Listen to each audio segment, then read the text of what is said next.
Olá pessoal, tudo bem com vocês? Bom, hoje a gente vai iniciar mais um tópico aí dentro da nossa disciplina de mecânica para engenharia. É um tópico tranquilo, né? Desde que os anteriores tenham sido bem absorvidos, né? Mas esse tópico é um tópico que vai se tratar aí do equilíbrio de ponto material. Antes da gente entrar dentro desse conteúdo, é importante a gente revisar um conceito muito simples de física, né? De física 1, dentro da mecânica, né? Do estudo da mecânica, que é a primeira lei de Newton, certo? O que a primeira lei de Newton nos diz, né? Um corpo em repouso tende a permanecer em repouso, certo? E um corpo em movimento tende a permanecer em movimento. Então, para o sistema estar em equilíbrio, a somatória das forças que atuam naquele ponto tem que ser igual a zero. Então, na hora que eu somo todas as forças que estão envolvidas em um determinado ponto, essa somatória dessas forças tem que ser igual a zero para eu considerar o que? O meu sistema em equilíbrio estático, certo? Aqui nos nossos exercícios, né, os nossos sistemas, os nossos problemas, quando nós falamos de equilíbrio de ponto material, eles estarão nessa condição aqui de equilíbrio estático. Então, sempre que eu falar que meu sistema está em equilíbrio, encontra-se em equilíbrio estático, quer dizer que ele está em repouso, ele está parado, e que todas as forças que agem nesse sistema, somadas, têm que ser igual a zero. Perfeito? E aí, para que isso aconteça, nós temos que respeitar, então, uma condição chamada condição de equilíbrio, que ela tem que respeitar basicamente duas coisas essenciais, dois pontos essenciais, perdão.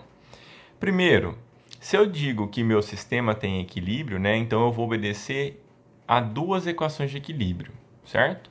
Eu vou dizer que todas as forças somadas no eixo x são igual a zero.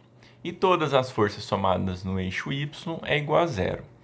Existem essas duas condições que nós temos que respeitar quando o meu sistema é bidimensional. Quando o sistema é tridimensional, por exemplo, que é uma coisa que nós vamos ver mais à frente, aí nós temos que obedecer mais uma regrinha. Além da somatória de força em x e y ter que ser igual a zero, a somatória de um outro eixo, que seria o eixo z, também atenderia a esse quesito e seria igual a zero, tá? Mas vamos nos limitar aqui por enquanto a essas duas observações. Para o meu sistema estar em equilíbrio, então, a somatória de forças em x e y tem que ser igual a zero. Perfeito? Bom, e aqui tem um exemplo, né, de um ponto material e sobre esse ponto eu tenho várias forças atuando, ó. Eu tenho forças F1, F2, F3 e F4 atuando. E se eu sei que esse sistema está em equilíbrio, esse ponto material está em equilíbrio, eu sei e eu posso dizer que a somatória de forças em x e y tem que ser igual a zero. As forças que estão fora dos eixos x e y, elas precisam ser feitas a decomposição dessas forças nos eixos, né? Que são os exercícios que a gente já vem trabalhando desde a aula passada, né? Desde os primeiros dias de aula, na verdade.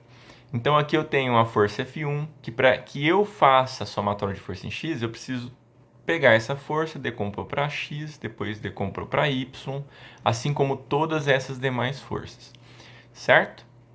Então basicamente nós vamos fazer isso, né? Obedecer essas duas condições de equilíbrio para um determinado ponto, certo? E aí eu sei que a somatória de força em x e y tem que ser equivalente a zero, perfeito? Só que a maioria dos nossos problemas, pessoal, não vão aparecer em forma de vetores, como está aqui esse exemplo, né? A maioria dos nossos problemas vai ser exposto aí conforme, por exemplo, esse exercício que nós vamos ver agora. Ó. Então, eu tenho que colocar aqui aonde atuam os vetores força, e isso, né, essa etapa de desenhar esses vetores no meu problema, chama uma coisa que nós fazemos, que é o diagrama de corpo livre, tá ok? E eu vou explicar isso já. O que significa esse diagrama de corpo livre? Bom, no exercício proposto aqui, eu tenho um determinado motor que é sustentado por um sistema de cabos, mas eu não consigo visualizar aqui, né? Eu não consigo resolver o problema se eu não identificar o sentido dessas forças e o lugar onde elas estão. Então, o diagrama de corpo livre nada mais é do que transformar esse problema real em um problema envolvendo vetores, tá? Vocês vão entender melhor na hora que nós formos desenvolver aqui o próximo exercício, que é o exercício que nós vamos entender como funciona tudo isso que eu disse na prática, né, no cálculo em si, tá bom? Olha só esse nosso problema. Bom, no exercício 1, nós temos a seguinte questão. Determine a tensão nos cabos AB e AD para equilíbrio do motor de 250 kg, mostrado na figura que está representada aqui do lado, ok? Bom, já é perceptível, né, de que nós temos que transformar, antes de começar os cálculos em si, essa massa aqui em peso, tá ok? E para isso nós temos que multiplicar pela gravidade, tá bom? Então é isso, durante os nossos processos futuros, nós temos que preocupar nessa questão de transformar essa massa em uma força-peso, ok? Bom, a pergunta é na verdade, qual é o valor dos vetores, né, da tensão gerada pelo peso do motor no cabo AB e a tensão gerada pelo peso do motor do cabo do ponto A até D. Bom, para isso, né, nós temos que desenvolver então, vou diminuir o zoom aqui, nós temos que desenvolver, primeiro passo, né, o diagrama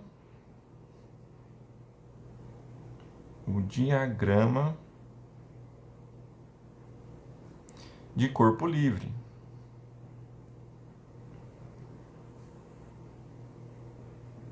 Ok? Por que é importante essa fase aqui? Nesse exercício, para alguns, pode parecer simples a identificação dos vetores, né?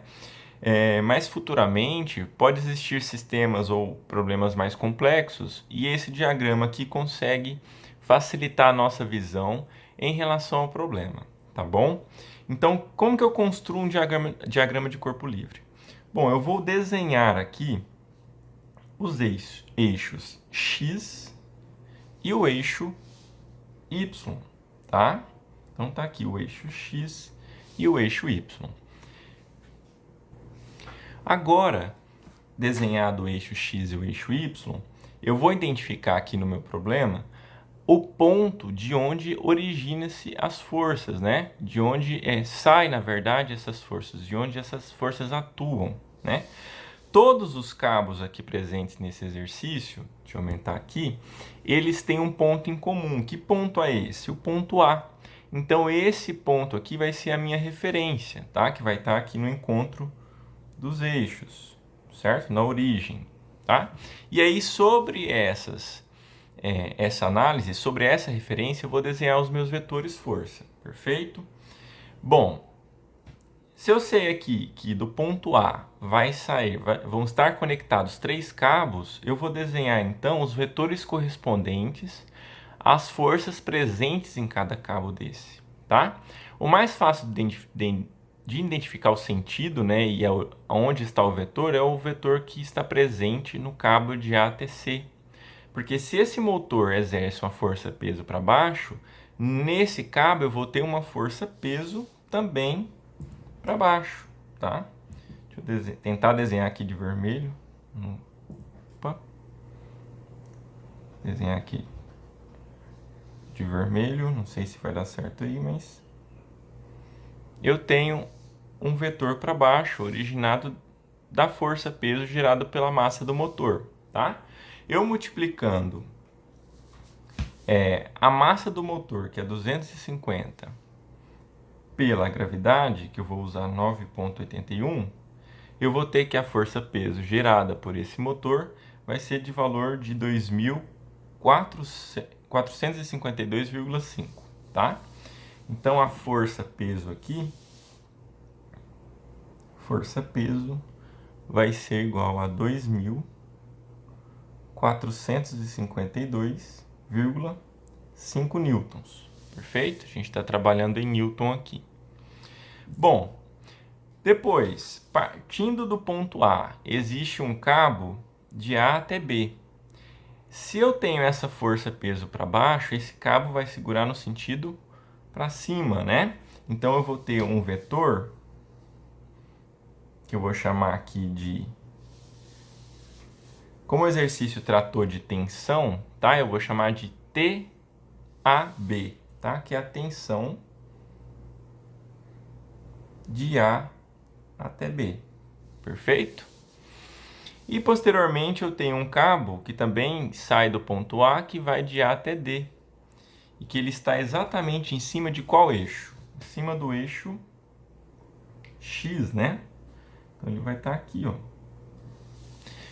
E eu vou chamar de tensão de A até D. Perfeito? Tem mais alguma informação do meu problema que eu não passei para cá? Tem uma pequena informação, porém muito importante, que é a orientação desse vetor, tá? Que é 30 graus em relação ao eixo X positivo. Então está aqui, tem o eixo X e o eixo Y. Então meu diagrama de corpo livre, né, ou alguns chamam de diagrama de ponto livre, enfim, está identificado aqui. Eu tenho um ponto, desse ponto é originado determinadas forças, e que eu sabendo que esse sistema está em equilíbrio, eu tenho que obedecer duas regras, né? Se esse sistema for bidimensional, e ele é. Qual é a primeira regra? Que a somatória das forças em x é igual a zero, e a somatória das forças em y também é igual a zero. Sabendo disso, consigo responder a questão, que é qual é o valor da tensão nesses cabos? Perfeito? Então vamos lá. Primeira condição é dizer que a somatória de forças em x é igual a zero. Eu vou considerar que todos os vetores que estão indo para a direita são positivos. Perfeito? E aí eu vou começar a somar os vetores, tá? Deixa eu trazer um pouquinho para cá, diminuir o zoom. Estamos aqui. Bom, eu olhando para esse problema, quais vetores vão agir no eixo X? Bom, de cara eu sei que o vetor representando a tensão de AD em X já está aqui. E se eu tenho um vetor que eu preciso decompor, então eu vou ter uma componente da tensão de AB em X. Certo? Então eu vou colocar aqui esse vetor aqui. Eu vou ter então um vetor, a decomposição da tensão de AB em X e o vetor originado da decomposição de tensão de AB em Y. Vou pôr aqui.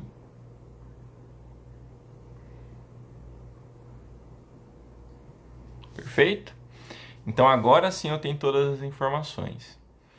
Bom, vamos começar a somar, né, essas forças em x e igualar a zero.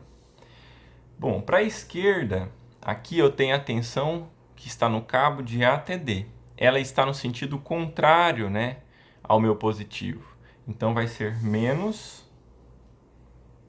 tensão de A até D. Perfeito? A outra força aqui que está presente no eixo X é a decomposição da tensão de AB em X, só que ela está no sentido positivo.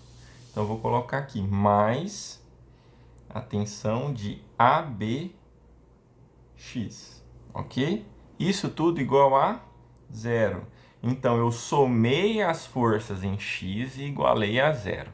Somei as forças em X e igualei a zero, certo? Bom, tem como desmembrar mais aqui essa equação? Tem, porque eu sei que este vetor não tem como eu evoluir mais, eu preciso desenvolver a conta para descobrir o valor dele.